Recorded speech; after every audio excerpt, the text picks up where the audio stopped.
Hello, my name is Professor Oak, inventor of the Pokédex.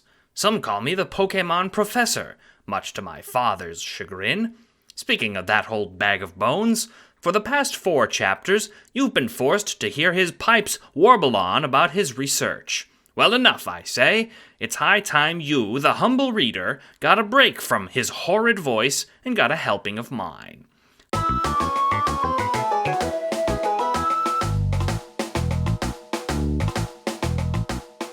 I've offered to read the chapters on the Johto region, not in part because I was the one who helped him compile that research. Now then, let's see. In chapters 3 and 4, we discussed the Kanto region, so it's only natural that we move west to Johto. Johto, like Kanto, is not broken up formally but has 3 main areas people refer to: Central Kanto, the Silver Valley, and Cianwood Island. In this chapter, we will discuss all of Johto. A nice, brief account to contrast my father's incessant babbling. Let's begin. Entering Johto from land, one must pass through Tojo Falls. It has a wide variety of Pokémon, but all of them are Kanto species, like Rattata and Gouldine. Heading west on Tojo Falls, people make their way towards New Bark Town on Route 27, a rocky and waterlogged area teeming with species from both regions. On the Kanto side, there are Raticate, Arbok, and Doduo, where on the Johtonian side, there are Noctowl and Quagsire. In the water, there are Magikarp and Shelder, as well as Chinchou and Pineco. The Noctowl line. Hoot Hoot evolves from Noctowl. They're both normal flying type and belong to the bird egg group. Hoot Hoot is a nocturnal creature, as common as other bird Pokémon in Kanto and Johto, hunting at night. It has a wonderful internal clock and stands on just 1 foot. It changes feet quickly, using its free foot to grab objects and crack nuts.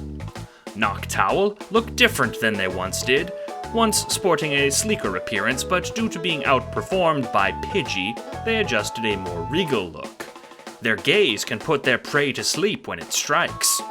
The larger its eyebrows, the more it is respected. Oh, I certainly understand that. The Quagsire line. Wooper evolve into Quagsire. They're both water-ground type. They're both part of the Field and Water 1 groups. They're good in salt and freshwater, but they prefer muddy areas. Wooper are carefree and populous, occupying ponds and lakes. This makes them easy prey, unfortunately. They aren't preferred due to being rather fatty and moist. Males have larger head frills, which are used like whiskers to feel around them. Quagsire gain a lot of mass, going from a foot tall to 4, gaining nearly 4 times in mass as well. Still, their disposition is the same as their previous evolution. Not all Wooper evolve, as when they do, they lose their whiskers. In the ocean, sometimes groups of Quagsire bump into boats. Not ideal. Though it's easygoing, it does eat sea life, such as Remoraid and Magikarp, by swallowing them whole, voring them, if you will. The Chinchou line. Chinchou evolve into Lantern. Both are water-electric type and belong to the Water 2 egg group. Chinchou live at the bottom of the sea, illuminating their surroundings using their lantern appendages. These are also prehensile, but quite weak. They move slowly, but have no predators. They have uniquely shaped pupils and electrocute their foes. Lantern lose their prehensile organs, but retain them on top of their head. They swim more effectively and are used to explore the seafloor. They are nicknamed the Deep Sea Star and like to spend time with Staryu and Seadra. The Pineco line. Pineco evolve into Fortress. They're bug type, and Fortress gains the steel type. They're part of the bug egg group. They're thought to be related to the Ferroseed line. Pineco are inert largely, hanging from trees and absorbing their nutrients. They are able to defend themselves explosively, however, literally. Don't bother them, and they'll leave you alone. Fortress also hang from trees, but grow a natural, bulky metal coat, out of which pressurized mouths protrude, which can shoot seeds and spikes. They're popular with more defense-oriented trainers. Inside their shells are organisms that resemble smaller pineco. They weigh a lot for their size, just a 3-foot diameter but nearly 300 pounds. Going west on Route 27 is New Barktown, home of the Pokemon Lab's satellite station, as well as my colleague, Professor Elm, who studies Pokemon breeding. West of New Bark is Route 29, which connects to 46, which goes north towards the Silver Valley, as well as Cherry Grove City. On this route, many of the typical Johtonian species can be found en masse. Pidgey is a common sight in Johto as well as Kanto, as well as Rattata, but far more common are Hoothoot and Sentret.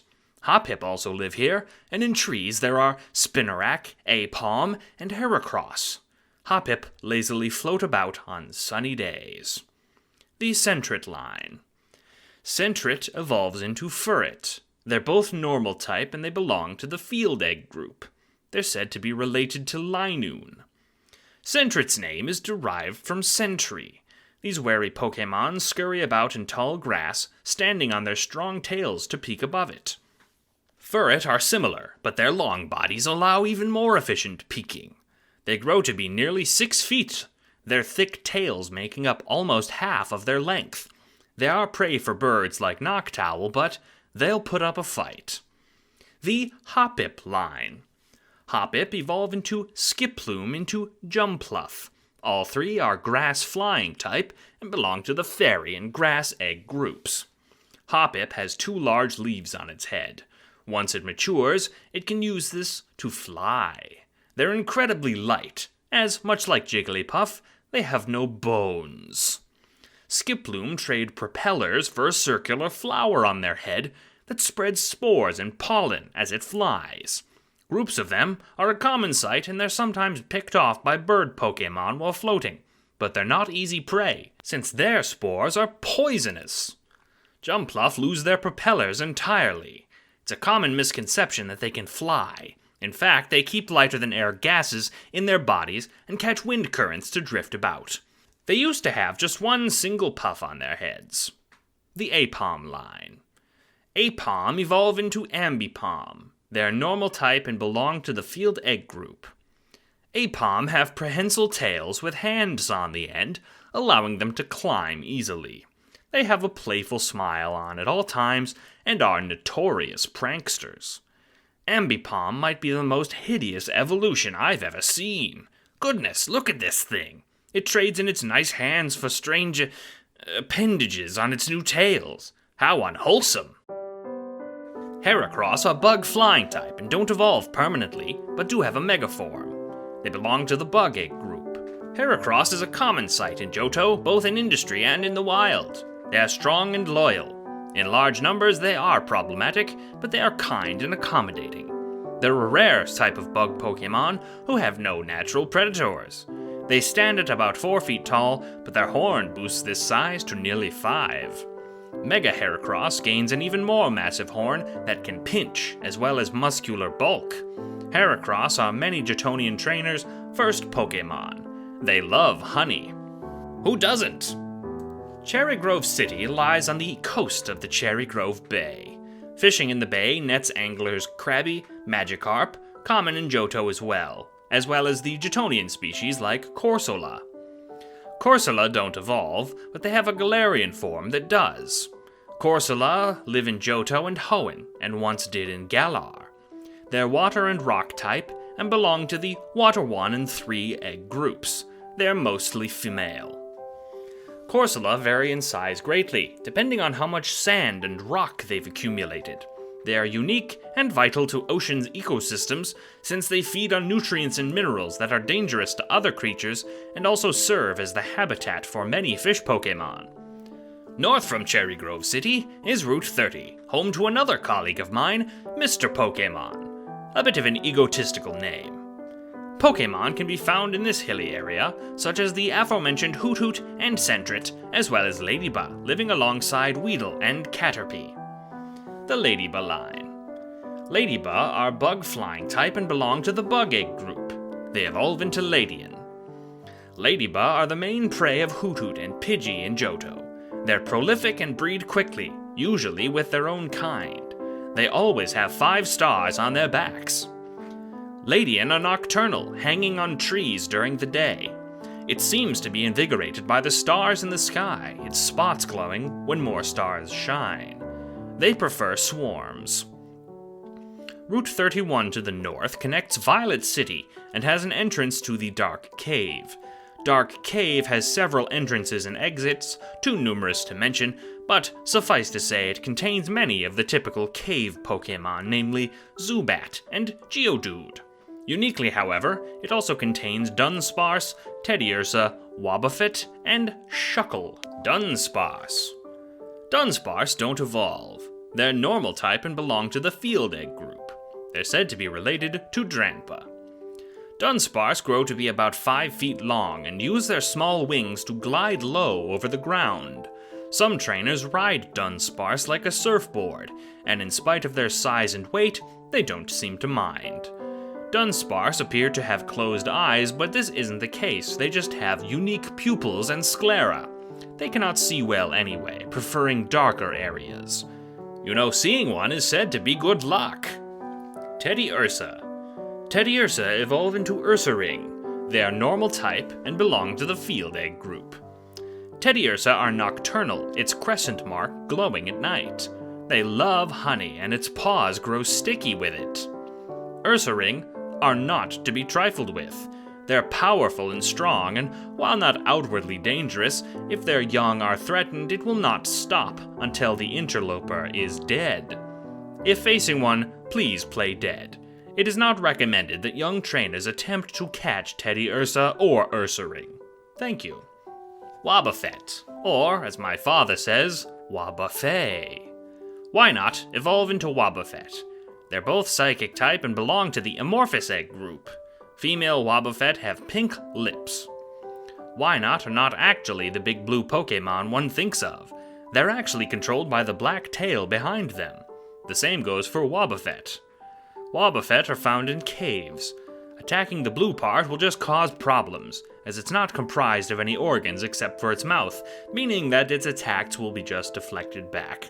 It's notoriously hard to take down for this reason, as it has a massive resilience and deflects most attacks. Do not engage. Shuckle don't evolve. They're bug rock type and belong to the bug egg group.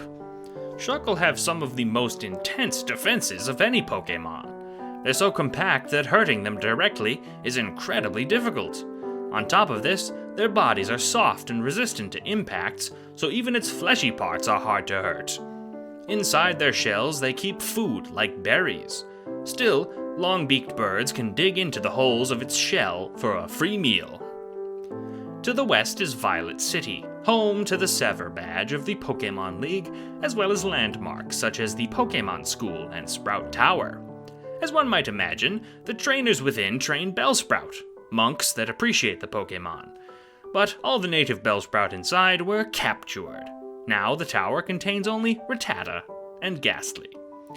Near Violet City is a set of ruins known as the Ruins of Alph. They're a popular tourist attraction, as well as a curious place where unknown Smeargle and Natu can be found, which are rare elsewhere.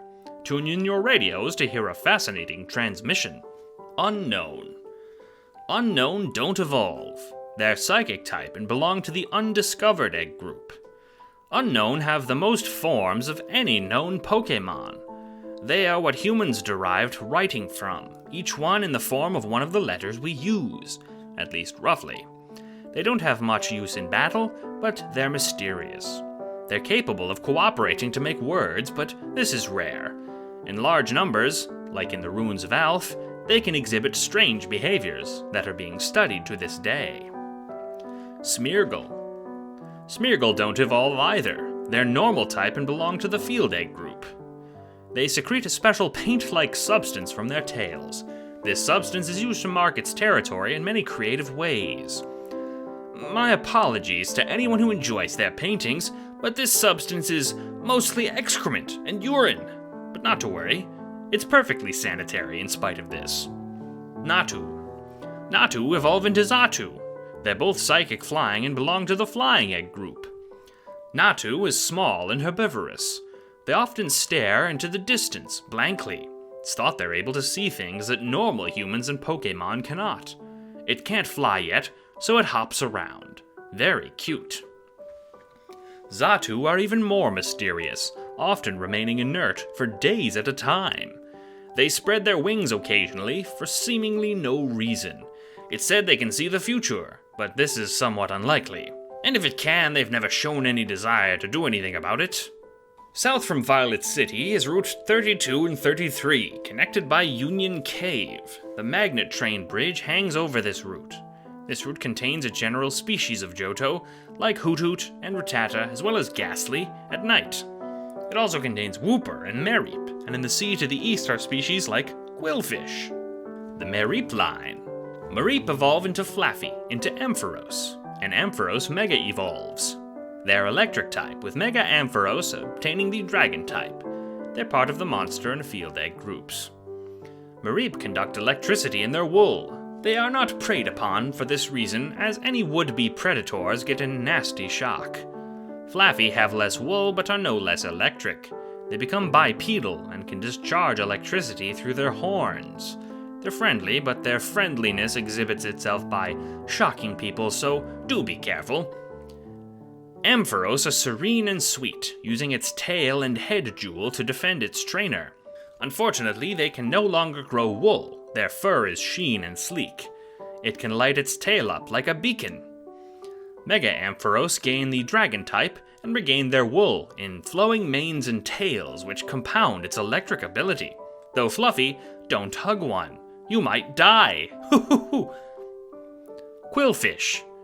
Quillfish is a water poison type and belongs to the Water 2 egg group.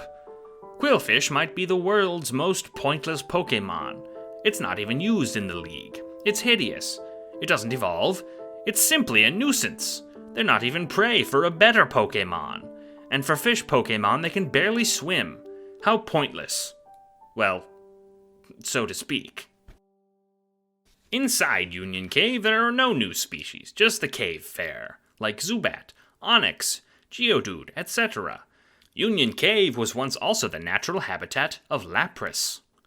On the tip of the Azalea Peninsula is, aptly, Azalea Town, a tiny town known for the creation of the original Pokeballs made of apricorns. Curtis Sphere, also known as Kurt or the Apricorn Guy, will still make designer Pokeballs for those who want them.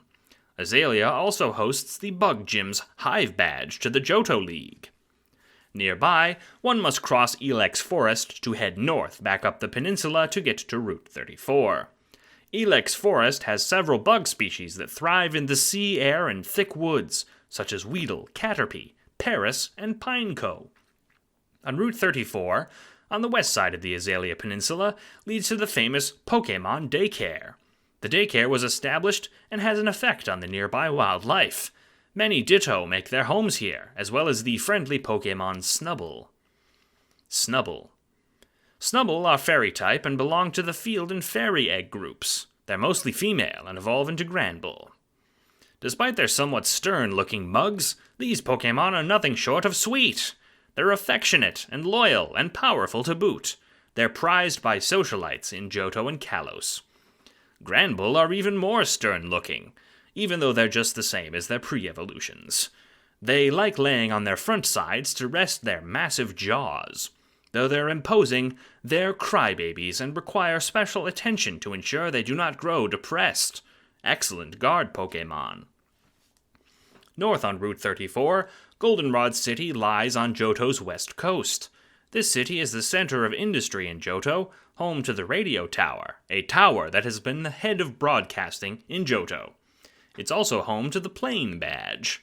Sadly, though it's a famous attraction, it has no Pokémon to call its own, so let's move on. To the north is Route 35, which connects to the National Park and Route 36. The National Park is another famous attraction. Each Tuesday, Thursday, and Saturday, they hold a bug-catching competition. Larger competitions are also held, leading some in the know to refer to the National Park as the world's bug capital. Inside, there are unique species on the nature preserve, including rare ones like Pinsir, Scyther, Beedrill, Butterfree, and robust species like Yanma, Ladybug, spinnerack, and even some non-bugs like sunkern. The sunkern line. Sunkern evolve into sunflora. They're grass type and belong to the grass egg group. Sunkern like to be underground, their sprouts sticking up above the soil, which soak in sunlight. They use their leaves to float on the air, so they occasionally drop from the sky. Sunflora are massive flowers who evolve after exposure to the sun. They're popular in Johto's grassy roots for their lovely singing and aromas. Look at this, it's the Yanma line. Yanma evolve into Yanmega. They're bug flying and belong to the bug egg group. Yanma used to be called Yanma, but this was redundant. They're large, but move around quickly, using their 360-degree eyes to find prey like Caterpie. Their hard fangs can even pierce Kakuna's shells. Similarly, Yanmega were once called Mega Yanma, but this too was shortened. They're even better flyers, able to flit around confusingly. They have massively powerful wings. Quite formidable. Their jaws aren't anything to scoff at either. The Spinnerack line. Spinnerack evolve into Ariados. They're both bug poison type and belong to the bug egg group. They're related to Joltik. Spinnerack are small, their backs displaying a creepy face. This deters predators. It's peaceful, but it doesn't suffer attacks. They produce taut, fibrous strings. Ariados' legs grow longer and more imposing, speedy for their size. They can shoot string from both their mouths and their rear ends. They wrap up even bird Pokémon in these strings and drain their fluids. They're apex predator. Route 36 connects back to Violet City, the ruins of Alph, and to the west, Olivine City, by way of the wilderness. It's open but wooded, a perfect environment for Stantler. Stantler are normal type, and belong to the field egg group. Stantler are proud Pokémon, who are frequently seen around Johto. Their antlers come in fascinating shapes. Staring at their antlers, however, can give people headaches and makes them lose memories, so it's not recommended. In other regions, they were hunted by humans for their antlers. This is now outlawed. Olivine City, while part of central Johto, can be left alone for the moment, as it would behoove us to instead head north into North Johto on Route 37. Who writes behoove? Dad and his $10 words. Route 37 is a tiny route, which some call the Gate to History. North Johto represents a more historical, less technologically developed segment of the region, preserving man's relationship to Pokémon and nature. Naturally then, Ecruteak City is our next stop. In ages past, Ecruteak was the capital of Johto, before being moved to Goldenrod in the last century. For nearly 1,000 years, two towers have stood over Ecruteak, the Tin Tower and the Brass Tower, the latter of which sadly burned to the ground approximately 100 years prior. Luckily, it's become a Pokémon preserve in the city. It's also said that legendary Pokémon Lugia once roosted at the top, and, upon burning, Lugia saved the lives of a Flareon, Jolteon, Vaporeon in the blaze, turning them into Entei, Raikou, and Suicune respectively. This, of course, will be explored in the legendary Pokémon chapters. To the east, the Tin Tower still stands, now the second highest structure in the region, next to the radio tower. Ho-Oh is said to reside on top. And finally, Ecruteak is home to the Fog Badge. Before we head east towards the sea, let's head west. Route 42 is a notoriously craggy route, marred by ponds and hills. It's the foot of Mount Mortar, which, unlike its name, is actually a large hill through which several cave systems run. Meryl reside within, thriving in the water from the Lake of Rage. Once, it used to be a volcano. The Meryl line. Azurill evolve into Meryl into Azumarill. Azurill is a normal fairy, and Meryl and Azumarill are water fairy. They belong to the Water One and Fairy Egg groups. They're mostly female. Azurill are tiny and light, their tail bulbs as big as their bodies, about 8 inches in diameter. They only weigh 4 pounds and can be seen bouncing around shorelines. Meryl have been nicknamed Peekaboo for their resemblance to Pikachu. Personally, I don't see it. Nonetheless, they are still light and have strong, rubbery bodies. Azumarill's ears grow long and they gain white colorations. Despite their appearance and lack of outward signs, They are predators and viciously attack fish with their buoyant tails. Further west is Mahogany Town, also known as, quote, the home of the ninja. What this specifically means is up to, interpretation. Mahogany is small, but it contains the Glacier Badge Gym Challenge. North from Mahogany leads to the Lake of Rage on Route 43. Giraffarig live here. Giraffarig. Giraffarig are normal psychic type and belong to the Field Egg group. Giraffarig, as they exist now, have a front and back half. It has a second smaller brain in the head on its tail that looks out behind it. It also bites people. Watch out! Giraffarig used to look quite different and have a different pre-evolution. It's unknown why this change occurred, but its body was entirely different with two fully developed heads. It seems like this would be an advantage. After all, two heads are better than one. Its pre-evolution was an ephemeral ghost resembling two ghastly linked to the tail. The Lake of Rage is known for its tides. It doesn't have real tides, of course, but it does change height depending on rainfall. As such, different places are available at different times. It's also home to a rare red breed of Gyarados. East of Mahogany is Route 44, another watery route which attaches to the Ice Path, a chilly segment of the Silver Mountain Range. This area is quite cold. Remoraid live in the freshwaters here. The Remoraid line. Remoraid evolve into Octillery. They're both water type and belong to the Water 1 and 2 groups. Remoraid are vaguely shaped like guns. Don't pull one of these out in front of Officer Jenny. Their historical depictions deepen this. They also shoot water from their mouths at high pressure. They swim with mantine to avoid predation. Octillery used to resemble tanks, but now just look like normal fish Pokémon with tentacles. Their red coloration scares off predators. They're surprisingly smart, too, able to escape from even difficult tanks. They shoot ink instead of pressurized water. Ice Path is a chilly area, full of cold ice and frozen subterranean lakes. Why would you write cold ice? Everyone knows ice is cold. I can't proofread my father's work. Hold on. Ice Path is a chilly area, full of ice and frozen subterranean lakes. It's chilly, but not harsh, except in high elevation, so many ice types love it here, including Jinx, Delibird, Swinub, and Sneasel. Delibird. Delibird does not evolve. They are ice-flying type and belong to the Water 1 and Field Egg groups. Delibird are used the world over for their ability to deliver packages with ease, as their tails can be gathered up like satchels or bindles. And of course their natural habitat is right here in Johto. Though they don't mind the cold, they don't seem to mind the warmer climates if their coats are kept short. An indispensable species. The Swinub line. Swinub evolve into Piloswine, into Mamoswine. They're ice-ground type, and they belong to the Field Egg group. Swinub are used to sniff out rare mushrooms. Their fur grows in front of their eyes, but they don't mind. Piloswine are large and heavy, their coats used in cold-resistant clothing. Their tusks deter predators and have many uses. It's safe to extract the tusks since they grow back, but this should not be done to wild Piloswine. Mamoswine primarily evolve in Sinnoh, but are occasionally seen in Johto as well, mostly in the league competition. Their tusks are even bigger and used effectively. They finally are able to see normally through their eyes. Some people ride on Mamoswine as they grow to be nearly 8 feet tall and 650 pounds. Almost as much as your mother. We can edit that out, right? The Sneasel line.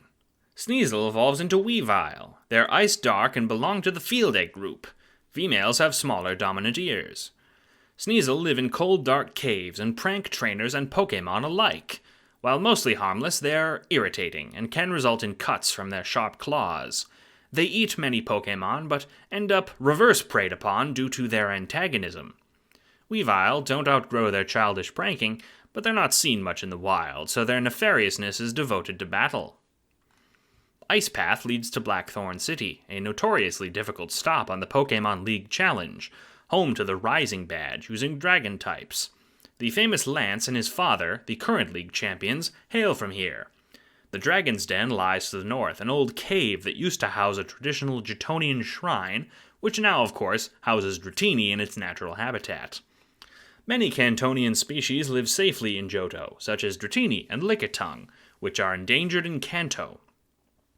South from Blackthorn is the craggy Route 45, which is a downhill route that connects back to Route 46, then New Barktown. Many hardy species reside here, like Skarmory and Gligar, as well as your standard rock and ground types, Phanpy and Geodude, that sort of affair. Skarmory. Skarmory are steel flying type and belong to the Flying Egg group. According to all known laws of aviation, there is no way Skarmory should be able to fly. Its wings are too metal to get its sleek body off the ground. Skarmory, of course, flies anyway. Skarmory are solitary, so they're a rare Pokémon who frequently breeds outside of its species in the wild. The Gligar line. Gligar evolve into Gliscor. They're poison ground and belong to the Bug Egg group. Gligar's tongues and fangs dispense poisons, so be careful. Still, they're rare and don't bother humans generally. They're hard to find, but they're beloved by some. Their wings can't fly, only glide. Gliscor are like Gligar pumped to 11. Bigger claws, bigger fangs, bigger tails. They glide around causing confusion and mayhem, and may grow 6 feet long. They're versatile. The Phanpy line. Phanpy evolve into Donphan. They're pure ground type and belong to the Field Egg group. Long noses are what Phanpy are famous for. They're very strong, so if you're a trainer, try to curb its wild swinging and instead get it an appropriate and sturdy toy to retrain its snoot. It also flaps its ears. This is far less destructive and far more cute. Donphan lose their happy-go-lucky demeanor and gain some seriously unique abilities. They roll into balls and ram their foes and have some incredible tusks. 300 pounds of armor is nothing to sneeze at. Now, from the east end of Johto, let's fly all the way back to Olivine City to instead head back on Route 38 and 39. This area doesn't have many settlements, but it is home to a large amount of farming outfits, namely the ranch that provides the Moo Moo milk for the regions via Miltank, which also can be found in the wild. Miltank are related to Tauros, as discussed in a previous chapter. They're normal type and belong to the Field Egg group. They're all female. Milk the world over is produced by Miltank. They're one of the many pseudo-mammals in the Pokémon kingdom. Moo Moo milk is said to have healing powers, but that of course is pseudoscience. On the bright side, it still tastes lovely and is quite healthy. Olivine City, a port city, lies on Johto's northwest coast. It's home to the third tallest structure in the region, the famous lighthouse, and its port sends ships both east to Kanto and west to Cianwood Island. It's home to the Mineral Badge, the Steel-type badge. Ships aren't the only way to access Cianwood Island, though, as trainers who have transport Pokémon can travel the long sea routes 40 and 41. Sea dwellers live here, like Corsola, Krabby, and Magikarp. On 41, trainers are advised to avoid the Whirl Islands. The Whirl Islands are dangerous subterranean caves that feature powerful whirlpools. It's said that after the brass tower in Olivine burnt, Lugia retreated here to live. Who knows? Sadly, the caverns are unsafe to explore deeply. To the west is Cianwood Island, with the port town of Cianwood City located across the craggy beach. Not much to be said except for its famous fishing competitions and, of course, the Storm Badge. Most of Cianwood Island is underdeveloped, but trainers can explore deeper into the Cianwood Mountain Caves using the Cliff Gate to the east. Through here, one can access Route 47 and 48, craggy routes connected by bridges along the Cianwood Mountain. A few rare species like Growlithe and Farfetch live here, and to the north past the mountains lies Johto's Safari Zone, another Pokémon sanctuary. Unlike Kanto's Safari Zone, Johto is home to many different species, some across the globe, like Bronzor from Sinnoh, Laren from Hoenn, and Fearow from Kanto. For now, let's focus on Johtonian Pokémon and their more natural habitats. Since it went largely under-discussed, let's discuss Mount Silver as well, the peak of the mountain range between Kanto and Johto. It's home to many strong Pokémon, and due to its accessibility, it's climbed by ambitious trainers, used as a test of hardiness by even those who have reached their full potential. Many formidable Pokémon reside here, many in evolved forms, such as Ursaring, Weavile, Rapidash, and Poliwhirl. But uniquely, mischievous make their homes here, as well as the elusive Larvitar, who usually only live at extremely low depths in the earth. The mischievous line. Mischievous evolve into Mismagius. They're pure ghost and belong to the amorphous egg group. If there's one thing mischievous love to do, it's scream. Mount Silver is jam-packed with the howling of this petite Pokémon. Watch out, it's a prankster, it'll pull your hair. Mismagius is much less of a prankster, but no less creepy. They're able to hiss and whine in upsetting sounds, like incantations causing headaches and ill effects on anyone who hears them. Trainers who use them often get used to this.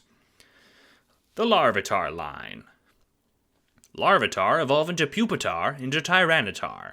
Tyranitar Mega Evolve. They're rock ground type, with Tyranitar gaining the dark type instead of ground, and belong to the monster egg group. Larvitar are the most populous species in the Silver Mountain range other than Rhydon. They reside underground en masse. Pupitar are the form Larvitar take after consuming enough dirt to evolve. Pupitar remain dormant for decades. If you see Tyranitar, run. They're unsafe and incredibly territorial. Hope that you run away from their territory and not further in. They have killed many hikers. They grow to be a reasonable 6'7", but they weigh a quarter ton and can use it all. Fighting them should not be an option, as it can cause devastating ecological damage, even if it is eventually taken down. Mega Tyranitar, on the other hand, are 8 feet tall and violent to the extreme. They harbor sandstorms in their wake. In the wild, if they're found, call the PCS immediately to dispatch them. They, like other Dark-type Mega Evolutions, are banned in the Pokémon League, due to violence and risk of death to contestants. They're nothing to be trifled with. Finally, let's talk about some Pokémon who are more nomadic, or otherwise don't have a typical environment. Houndoom. Houndour evolve into Houndoom. Houndoom Mega Evolve. They're both Dark Fire type and belong to the Field group. They roam all of Johto, but most of them exist in domesticity. Houndour are surprisingly friendly and loyal. They're loved as pets, despite their nasty reputation, which is largely undeserved. It's not the Houndour, it's the trainer. Houndoom are loyal, but grim. They would kill if their trainers asked, so don't joke to them about it. Some of their bones protrude from their skin, giving them a strange look, unnerving opponents. Still, they're quite friendly. Mega Houndoom are banned like Tyranitar and Gyarados due to massive damage. In Houndoom's case, its flames cause disproportionate burns that cannot be fixed at Pokémon centers. Mantine. Mantine evolved from Mantike. They're a water-flying type and belong to the Water 1 egg group. Mantine roam the seas across Johto. They're large and can be ridden on. They enjoy Remoraid in a symbiotic relationship. They protect Remoraid, and the Remoraid feeds on the organisms that stick to Mantine, like newborn Staryu. Mantike are smaller Mantine that have not bonded with a Remoraid yet. Slugma. Slugma no longer occupy Johto, instead living in the Sevi Islands and Hoenn. Historically, they lived in the volcanoes in the region that have since cooled. They're fire type and evolve into the fire rock type Macargo. They belong to the amorphous egg group. Slugma are slow-moving organisms made of lava. They generate heat, but if they stop moving, they'll turn to stone and be unable to eat. Macargo develop rocky shells from their cooled material. They're not great partners, due to being sort of slow and rather weak. They're also, made of lava. Togepi. Togepi evolve into Togetic into Togekiss. They're fairy type and gain the flying type in their last 2 stages. They belong to the fairy and flying egg groups. They're mostly male. It's unknown where they live natively, but many live in domesticity. Togepi are babies who need a lot of care. They're helpless but rather moody. They live inside their old eggshells. Togetic are taller and more mature, bringing luck to their trainers. They dislike trainers who are grumpy and unkind. Raising one is a mark of someone's kindness and goodness. In the same vein, Togekiss are seen as a good luck omen. They're the subject of much research because they seem to bring fortune and feature in a lot of folklore. Sudowoodo. Sudowoodo are a nuisance. They roam Johto and set up shop in the middle of the road. They're rock type and evolved from Bonsly. They're part of the Mineral-like group. Bonsly are nervous Pokémon, disliking conflict and fleeing at any loud noise or sign of danger. In spite of this, their bodies are hard and tough. Sudowoodo resemble trees and sit still to look like them. It's unknown if this is instinctive or if it's a prank, but they cause problems. If you see one, either call the PCS or deal with it by sprinkling on it with water. It hates this. The Murkrow line. Murkrow evolve into Honchkrow. They're dark flying type and belong to the flying egg group. They have no specific habitat, but flocks fly all over Johto by night. If you see a shadow fall over the moon, it's a flock of Murkrow. They're not nefarious per se, they're just a nuisance and don't care that they cause issues, landing on power lines and pecking on windows. Honchkrow, by contrast, are actively malicious and will cause pranks. Be glad that they're more common in Sinnoh in the wild. They're excellent flyers and hassle any Pokémon or people that they can. Trainers love to use them due to their disorienting features.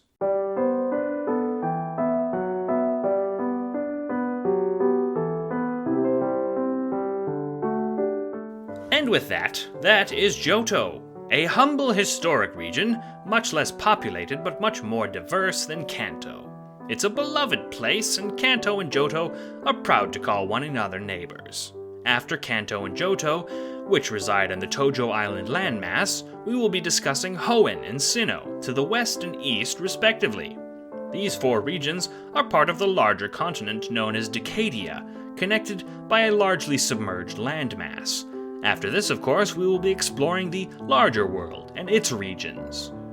I hope this was an appropriate respite from my father's warbling tones. I'll see you next time. I'm Professor Oak.